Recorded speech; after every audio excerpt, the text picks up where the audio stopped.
eh, sebagai umat Nabi Muhammad SAW yang mensiarkan syariat Nabi Muhammad SAW. Ya, silakan. Ya, betul pada saat nanti. Betul. Hadis Sahih Muslim. Ya, Bu.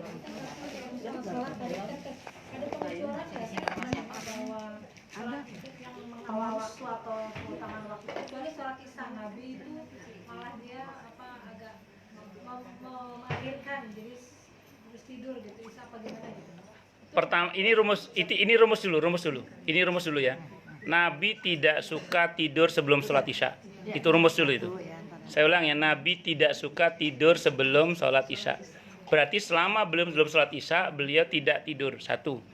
Yang kedua, Nabi itu pernah, ingat bukan selalu, Nabi pernah mengakhirkan waktu sholat isya. Ceritanya para sahabat banyak keluar kota saat itu. Ditunggu oleh Nabi sampai semuanya kumpul, itu sampai hampir tengah malam. Dan Nabi tidak pernah mengerjakan sholat isya itu lewat tengah malam. Begitu hampir. Kenapa? Nanti kita terjawab.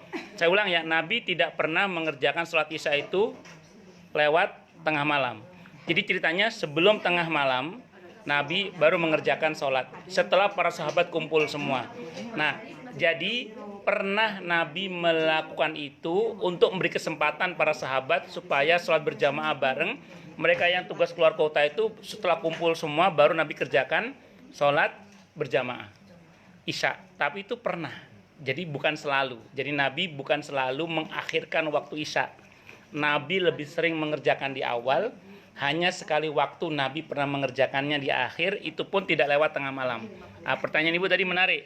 Kapan akhir waktu isya? Sependek yang saya tahu, yang saya bilang hadisnya malaikat Jibril tadi itu, ada waktu di mana sebelum tengah malam, tapi juga ada hadis yang menyebutkan akamakal sebelum waktu subuh. Catatan pentingnya, Nabi tidak pernah mengerjakan sholat isya sebelum tengah malam, setelah lewat tengah malam. Iya, cuman catatan pentingnya Nabi tidak pernah mengerjakan sholat isya lewat tengah malam. Iya, sebelum jam 12 itu Nabi sudah selesai mengerjakan sholat isya. Itu yang saya tahu. Itu kira-kira jam berapa? Kalau di Indonesia kira-kira jam 12 di Indonesia waktu Indonesia Barat ya. Waktu Indonesia Barat.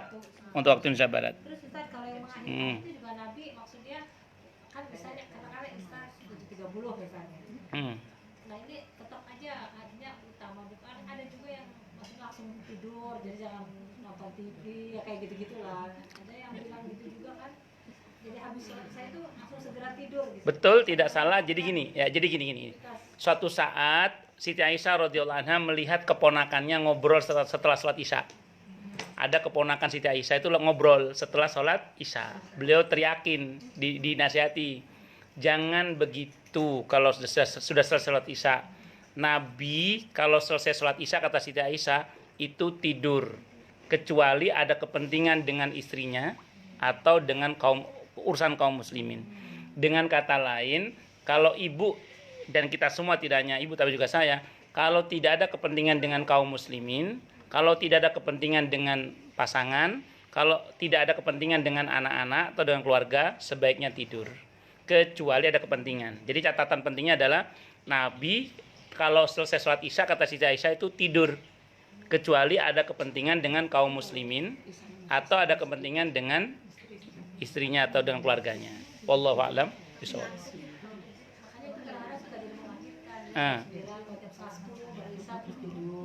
Ya. Ya, pokoknya Nabi nggak suka sholat isya, sementara beliau tidak suka tidur sebelum sholat isya. Mohon maaf. Ada lagi yang lain, silakan. Monggo, Bu. Kalau kita posisi lagi di haram ya, kan hari Jumat itu banyak ibu-ibu yang ikut sholat Jumat. Nah itu kita disolat lagi nggak kalau misalnya? Tidak. Jadi gini. Sholat Jumat itu sudah cukup sebagai pengganti sholat duhur, baik bagi wanita maupun bagi laki-laki. Memang saya pernah dengar ada ustazah titik-titik, saya nggak sebut namanya, yang terkenal di TV itu, wanita yang selesai sholat Jumat, dia wajib mengulang sholat duhur. Alasan dia adalah karena sholat Jumat itu tidak wajib bagi wanita. tolong catat baik-baik ya. Sholat Jumat itu statusnya tetap wajib. Wanita tidak wajib menghadirinya. Itu catat baik-baik itu. Ya, jadi mohon maaf, saya dalam hal ini tidak sepakat dengan ustadzah itu bukan apa-apa. Karena ustadzah itu menganggap bahwa sholat Jumat itu tidak wajib bagi wanita. Kata beliau begitu. Makanya karena tidak wajib berarti kalau sholat Jumat harus mengulang dengan sholat duhur, kata beliau begitu. Saya ulang ya, tolong catat baik-baik. Status sholat Jumat itu wajib hukumnya, tetap saya ulang ya, wajib hukumnya. Yang tidak wajib bagi wanita adalah menghadirinya. Jadi kalau ibu hadir di Masjidil Haram, di Masjid Nabawi, ibu sholat Jumat, status sholat Jumat itu tetap wajib statusnya. Jadi itu sebagai pengganti sholat duhur. Kaidah fikihnya, ini kaidah fikihnya. Sesuatu yang diganti itu menduduki, sesuatu yang mengganti itu menduduki kedudukan yang diganti. Sesuatu yang mengganti itu menduduki kedudukan yang diganti. Sholat Jumat menggantikan sholat duhur, hukumnya sama. Bisa dipahami ya? Sesuatu yang mengganti itu kedudukannya sama dengan yang diganti. Itu. Jadi sholat duhur itu diganti dengan sholat Jumat, hukumnya sama, wajib. Begitu Bu ya? Wallahu a'lam bishawab. Kalau ibu nanya ke saya, walaupun saya ulang ada ustadzah titik-titik di TV itu yang terkenal itu, itu ya mohon maaf itu mengatakan wajib mengulang sholat. Apa enggak? Tadi saya ulang, enggak usah diulang enggak apa-apa. Iya, karena cukup itu. Saya ulang ya, yang tidak wajib bagi wanita bukan sholat Jumatnya, menghadirinya. Gitu. Sholat Jumatnya wajib tetap hukumnya. Iya. Terus kalau kita misalnya sholat Jumat kayak katakanlah kayak di Mekah ya umumnya, kita kan sholat umum tuh. Kita mau orang banyak yang belum paham, misalnya ya misalnya teman-teman sendiri lah karena kan kita udah ngaji ya, bahwa ketika kita sholat dimanapun orang berjamaah kita ikut nih kan, Betul, mau betul, berapa betul. rakaat saja. Betul, betul. Yang kita lengkapi, kemudian kita mau kosor ya tetap dua. Iya, gitu. iya. Jadi ini kadang-kadang masih belum paham. Sana 4 rakaat kita juga berjamaah. Kita kosor 2 kan nggak masalah. Nggak ada masalah, betul. Jadi, bukan kosor itu berarti 2-2. Di mana kita di mana kita Kalau bahasanya Nabi, kalau kamu datang pada satu kaum yang kaum itu sedang mengerjakan sholat berjamaah, maka hendaklah kamu mengikuti sholat bersama dengan mereka. Itu statement Nabi pada siapa? Pada 2 orang sahabat yang saat itu mereka sudah menjamak sholat di kemahnya. Kata Nabi, kenapa kalian tadi tidak ikut sholat bersama dengan kami? Kata 2 orang sahabat itu, kami sudah menjamak sholat kami di kemah kami ya Rasulullah. Kata beliau lain kali, kalau kalian datang pada satu kaum yang kaum itu mengerjakan sholat berjamaah, maka adalah kalian ikut sholat bersama dengan mereka. Dengan kata lain, sholat jamaknya sah, tetap diterima oleh Allah insya Allah. Akan tetapi yang lebih baik, nah, kalau kita berada pada satu kaum yang mereka mengerjakan sholat seperti biasa, maka kita mengikut bersama dengan mereka. Wallahu a'lam bishawab. sholat Jumat Ustaz, Ya. di Mekah habis Ya, itu betul. Kita kan langsung suka mau ke Mekah. Betul. Tapi kita setelah Jumat berangkatnya. Iya. Ya kan Jumat dulu ikut terus baru kita kosor untuk sholat asar. Tidak ada masalah. Iya betul. Tidak ada masalah. Di Madinah. Tidak ada masalah. Menurut mazhab Syafi'i nggak ada masalah. Dalam kitab Kifayatul Akhyar, boleh orang menjamak Jumat dengan asar, boleh, tidak ada masalah. Wallahu a'lam bishawab. Ya. Ya Bu.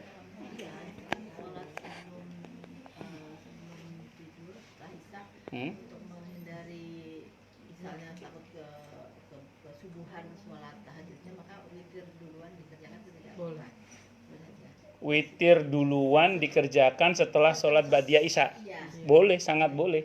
Bukan hanya sangat boleh, malah Nabi wanti-wanti pada dua orang sahabat Nabi. Siapa? Abu Hurairah radhiyallahu an sama Anas bin Malik radhiyallahu an itu diwanti-wanti oleh Nabi. Kalau sebelum tidur mbok ya witir walaupun cuma 1 rakaat. Anda tahu kenapa 2 sahabat itu diwanti-wanti? Karena keduanya ini minal fuqara wal masakin, termasuk orang yang tidak mampu dan pekerja keras. Pekerja kasar. Sehingga potensi lelah dan potensial untuk tidak sholat malam. Makanya Nabi wanti-wanti untuk berdua ini agar setelah ba'diyah isya itu mengerjakan witir walaupun cuma 1 rakaat. Kalau kita tahajud lagi, witir lagi ya. Kenapa? Kalau tahajud lagi nggak usah. Nggak usah witir lagi. Witir itu ganjil. Kalau ibu 2 kali ngerjakan jadinya genap nanti. Iya. Wallahu a'lam bishawab. Ya Bu. Kemarin kan waktu saya mau pergi umroh itu kan waktu manasik haji, ustaznya bilang kalau misalnya kita di sini mazhab Syafi'i yang kalau bersentuhan itu tidak batal gitu ya Ustaz ya. Tapi ketika kita pergi ke Mekah atau Madinah karena darurat itu boleh kita bersentuhan dengan yang mahram lah gitu. Itu boleh nggak sih kalau kita misalnya Tidak macam. pindah mazhab gitu sesuai dengan kondisi gitu. Sebenarnya dalam diskusi fikih boleh, tidak ada masalah. Cuman kalau kita pakai diskusi fikih yang lebih dalam lagi, di dalam madhab Syafi'i sebenarnya bersentuhan laki perempuan itu batal kalau kita saling bersentuhan. Itu syahwat atau tidak syahwat? Saling. Tapi kalau tidak saling, seperti misalnya kita tersentuh. Tersentuh itu tidak saling. Nah, kalau tersentuh itu boleh pilih apakah kita batal atau tidak batal. Karena dalam Islam itu, dalam fikih madhab Syafi'i ada istilah lamis, ada istilah malmus. Lamis itu orang yang menyentuh, itu yang sengaja menyentuh itu syahwat atau tidak syahwat batal. Ada malmus, orang yang tersentuh. Orang tersentuh berarti nggak sengaja nyentuh, nggak sengaja tersentuh. Maka yang nggak sengaja itu boleh pilih. Dia bilang batal, silakan dia wudhu. Kalau misalnya dia tidak batal, ya usah nggak usah wudhu, tidak ada masalah. Kalau saya Ya. tuh di rumah misal kalau suami misal mau pergi ke masjid kan udah wudhu, dia suka pamit terus saya salam ke dia. Ya baik. Gitu kan ada yang nggak boleh, yang penting nggak boleh sentuhan sama. Oh ya, kalau bagus. Kalau salaman seperti itu kalau dalam mazhab Syafi'i batal memang. Kalau dalam mazhab Syafi'i batal, dalam mazhab Syafi'i. Nah, kalau ibu misalnya, ini saya pribadi ya, terus terang saya dalam masalah wudhu saya pakai mazhab Syafi'i. Tapi dalam hal batalnya wudhu saya pakai mazhab Hanafi. Ya itu namanya talfik memang mencampur adukan mazhab memang. Tapi saya bukan mempertimbangkan enaknya, bukan. Karena menurut saya apa yang dikatakan dalam mazhab Hanafi itu menurut saya ya itu lebih kuat dasarnya menurut saya. Kenapa saya katakan lebih kuat dasarnya? Karena beliau menggunakan sebuah hadis dari Siti Aisyah radhiyallahu anha yang pernah Nabi mencium beliau dan kemudian Nabi tidak wudhu kembali. Tapi ada kata-kata terakhir. Dan Nabi adalah orang yang paling pandai menahan syahwatnya. Maka dalam mazhab Hanafi batal dan tidak batalnya wudhu seseorang itu adalah pada adanya syahwat. Berarti kalau tidak ada syahwat maka tidak batal. Makanya jadi kalau Bu Yayan bersalaman dengan suami dan tidak ada rasa gereng-gerengnya ya berarti aman gitu. Ya enggak ini misalnya. Suaminya kalau membangunkan saya tuh kadang-kadang dia habis wudhu terus dengan tangannya basah-basah tuh dipuk-puk gitu tuh nggak apa-apa padahal dia udah kondisi sudah wudhu. Tadi kalau menggunakan mazhab Hanafi selama beliau tidak syahwat maka tidak ada masalah. Tapi kalau syahwat, mohon maaf, kalau syahwat maka batal. Itu dalam mazhab Hanafi. Kalau mazhab Maliki, tadi saya tidak pakai mazhab ini. Kalau dalam mazhab Maliki, saya sependek yang saya ketahui ukurannya bukan syahwat atau tidak syahwat tapi jima. Jadi bersentuhan laki perempuan syahwat sekalipun kalau dalam mazhab Maliki tidak batal. Tapi kalau senggama baru batal. Itu dalam mazhab Maliki, ya. Cuman saya cenderung pakai mazhab Hanafi dalam hal ini ya. Wallahu a'lam bishawab. Ada lagi yang lain? Silakan. Ya, Bu. Yang depan dulu ya. Monggo depan dulu. Kan ini Ustaz, kalau kita beribadah, kalau kita beramal kan semua harusnya lillahi ta'ala. Yeah. Tapi kadang kita sebagai orang tua untuk memotivasi anak-anak itu selalu anak-anak Hadiah.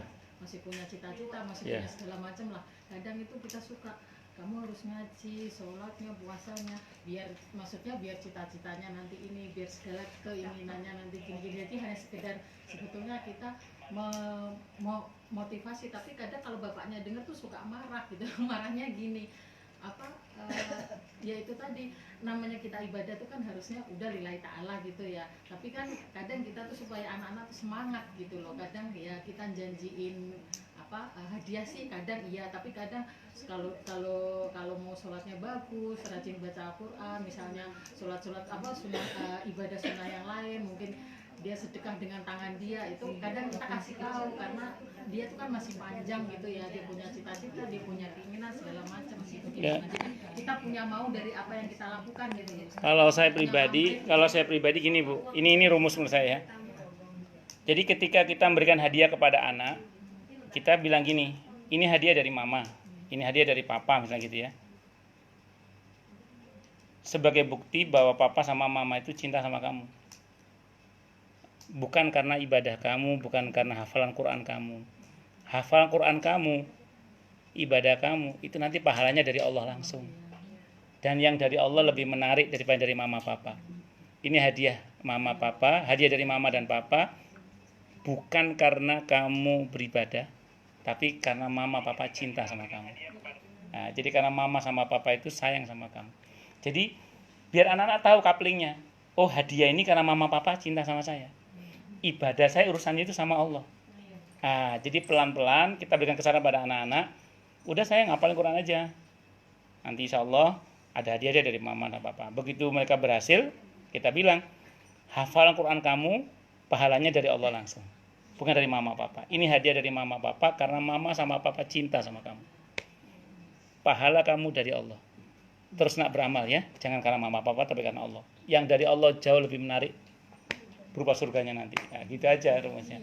Ya, nggak ada masalah. Iya, maksud ini kalau dari kita sih itu ibaratnya jarang-jarang itu. Maksud saya tadi loh, supaya dia bagus itu karena dia punya pamrih karena hidup dia itu kan masih Nah, iya pelan-pelan diarahkannya gitu. Dia masih panjang, dia punya cita-cita, dia punya keinginan segala macam lah. Jadi dia harus ibaratnya pinter-pinter apa ya. Ya ini sama Allah gitu, baik-baikin gitulah kasarnya. Iya, enggak apa-apa.